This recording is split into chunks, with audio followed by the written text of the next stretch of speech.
चलिए अब आपको कुछ बड़ी बातें बताते हैं। बजट जो पेश किया गया उसमें क्या कुछ बड़ी बातें रही वो आपको ग्राफिक्स के जरिए बता देते हैं। 1,83,950 करोड़ रुपए का बजट आज पेश किया गया है। हरियाणा का देश की जीडीपी में लगभग 3.86% योगदान है। कृषि एवं संबंधित गतिविधियों के लिए 7,342 करोड़ रुपए रखे गए इस बजट में। शिक्षा, खेल, कला एवं संस्कृति के लिए 20,340 करोड़ रुपए का बजट का प्रावधान। तकनीकी शिक्षा, कौशल विकास एवं औद्योगिक प्रशिक्षण के लिए 1,663 और गृह विभाग के लिए 6,826 करोड़ रुपए का बजट जो है वो रखा गया है। विद्युत एवं गैर परंपरागत ऊर्जा के लिए 7,201 करोड़ रुपए और सामाजिक न्याय एवं परंपरागत ऊर्जा के लिए 11,687 करोड़ रुपए। पंचायत एवं ग्रामीण विकास के लिए 4,225 करोड़ रुपए का बजट रखा गया है। परिवहन के लिए 4,131 करोड़ रुपए का बजट रखा गया है। अलग अलग विभागों के लिए जो बजट है, शहरी विकास एवं नगर एवं ग्राम आयोजन के लिए भी बजट का प्रावधान और उद्योग एवं वाणिज्य के लिए 1,386 करोड़ रुपए रखे गए हैं। सिंचाई एवं जल संसाधन के लिए 6,598 करोड़ रुपए। जन स्वास्थ्य अभियांत्रिकी के लिए 5,017 करोड़ रुपए का बजट रखा गया है। लोक निर्माण, सड़क और पुल के लिए 5,408 करोड़ रुपए। ब्याज भुगतान के लिए 21,250 करोड़ रुपए। पेंशन के लिए 13,000 करोड़ रुपए और सार्वजनिक ऋणों की चुकौती के लिए 35,220 करोड़ रुपए। इस बार में बजट में कोई नया टैक्स, कोई नया कर जो है वो नहीं लगाया गया है। बुजुर्गों की पेंशन बढ़ा दी गई है 250 रुपए। जींद और सिरसा के मंगियाना गांव में प्राकृतिक खेती के लिए 3 प्रशिक्षण केंद्र स्थापित किए गए हैं। सोनीपत में एसएमडीए की स्थापना की जाएगी। जिस तरह से फरीदाबाद और गुरुग्राम में जीएमडीए और एफएमडीए है, उसी तरह से सोनीपत में भी यह योजना शुरू की जाएगी। 3 नई मेट्रो लिंक परियोजनाओं की शुरुआत की जाएगी। गुरुग्राम में मेट्रो का विस्तार किया जाएगा। रेजांगला चौक से आईजीआई एयरपोर्ट तक लिंक किया जाएगा मेट्रो को। वहीं सदर्न पेरिफेरल रोड से ग्लोबल सिटी मानेसर पंचगांव तक मेट्रो का विस्तार किया जाएगा। आसोदा तक बहादुरगढ़ मेट्रो का विस्तार किया जाएगा। पंचकूला, पिनगंवा जिला नूह और मुनीमपुर जिला झज्जर में बागवानी फसलों के लिए 3 केंद्र बनाए जाएंगे। किलोमीटर स्कीम के तहत 1,000 नई बसें, 200 मिनी बसें शामिल की जाएंगी। रोडवेज के बेड़े सभी जिलों में ई टिकटिंग प्रणाली की शुरुआत की जाएगी। 700 पार्क, व्यायामशाला, आयुष्मान स्वास्थ्य वेलनेस केंद्र में उनको तब्दील किया जाएगा। 2 लाख बेरोजगार युवाओं को कौशल प्रशिक्षण और 250 करोड़ रुपए का इसमें बजट। मान्यता प्राप्त मीडिया कर्मियों को कैशलेस चिकित्सा सुविधा भी दी जाएंगी। अंबाला, भिवानी, हिसार में मॉडल जिला स्तरीय सार्वजनिक पुस्तकालय की स्थापना होगी। रेवाड़ी, करनाल और गुरुग्राम में भी मॉडल जिला स्तरीय सार्वजनिक पुस्तकालय होंगे।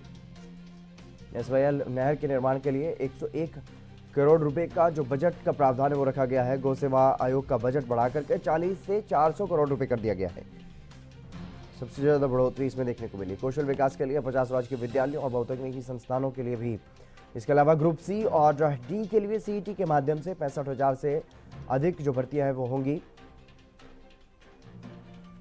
और पंडित लक्ष्मीचंद कलाकार सामाजिक सम्मान योजना के तहत कलाकारों को पेंशन दी जाएगी 10,000 रुपए प्रति माह।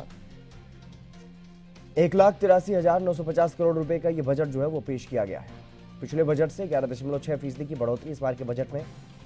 गठबंधन सरकार का चौथा बजट पेश किया बतौर वित्त मंत्री मुख्यमंत्री मनोहर लाल ने।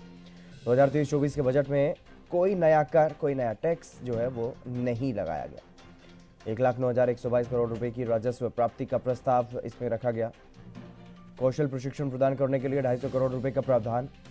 बजट में छात्र और युवाओं का खास ख्याल रखा गया है। उसी के लिए कौशल सशक्त बनाने के लिए मुख्यमंत्री कौशल मित्र फेलोशिप योजना जो है वो उसका भी ऐलान किया गया। इसमें कौशल विकास के लिए कौशल स्कूल शुरू किए जाएंगे। स्टार्टअप स्थापित करने के लिए वेंचर कैपिटल फंड स्थापित किया जाएगा। वेंचर कैपिटल फंड के लिए 200 करोड़ रुपए का कोष बनाया जाएगा।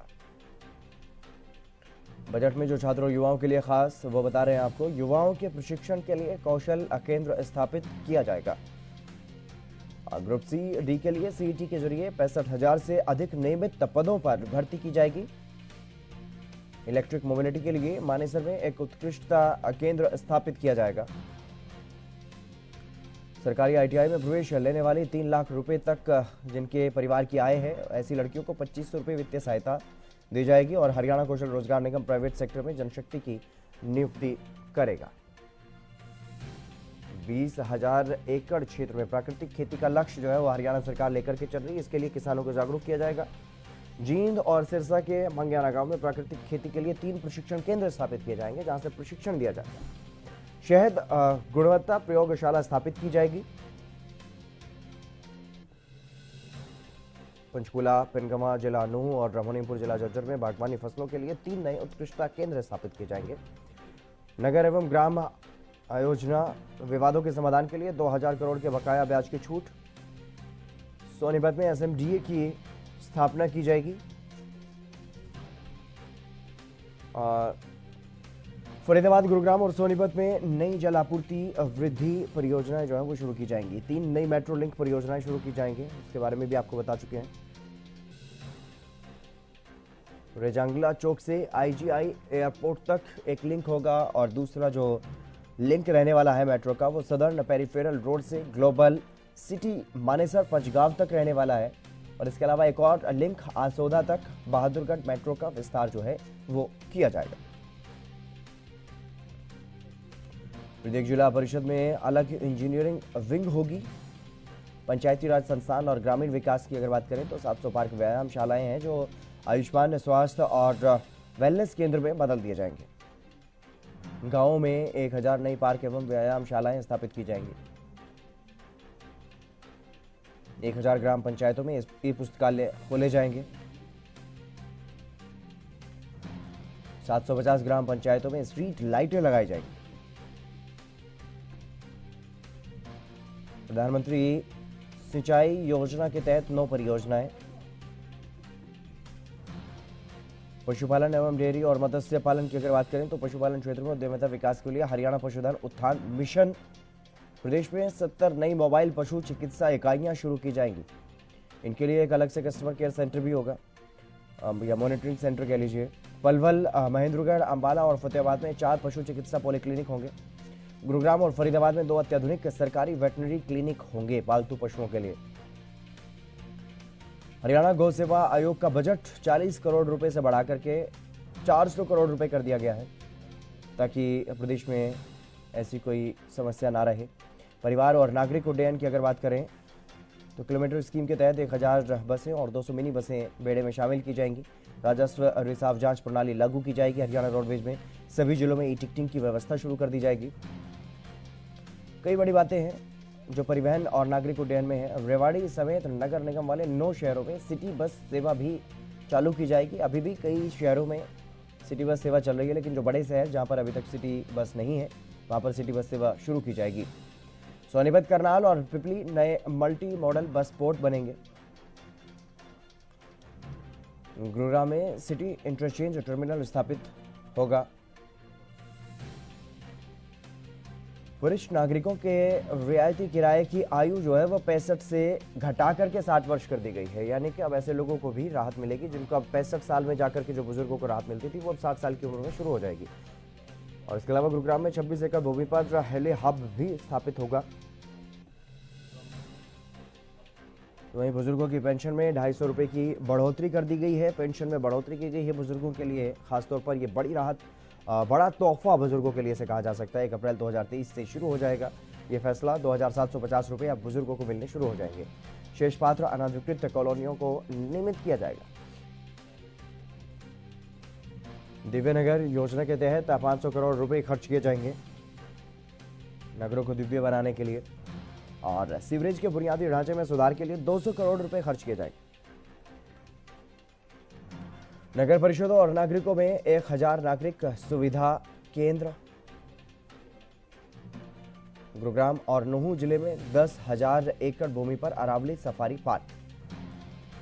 ये एक मुख्यमंत्री का ड्रीम प्रोजेक्ट है और महेंद्रगढ़ में ढोसी की पहाड़ी पर्यटन स्थल के रूप में विकसित होगी। सूरजकुंड में अक्टूबर-नवंबर 2023 में दिवाली उत्सव मेला आयोजित किया जाएगा।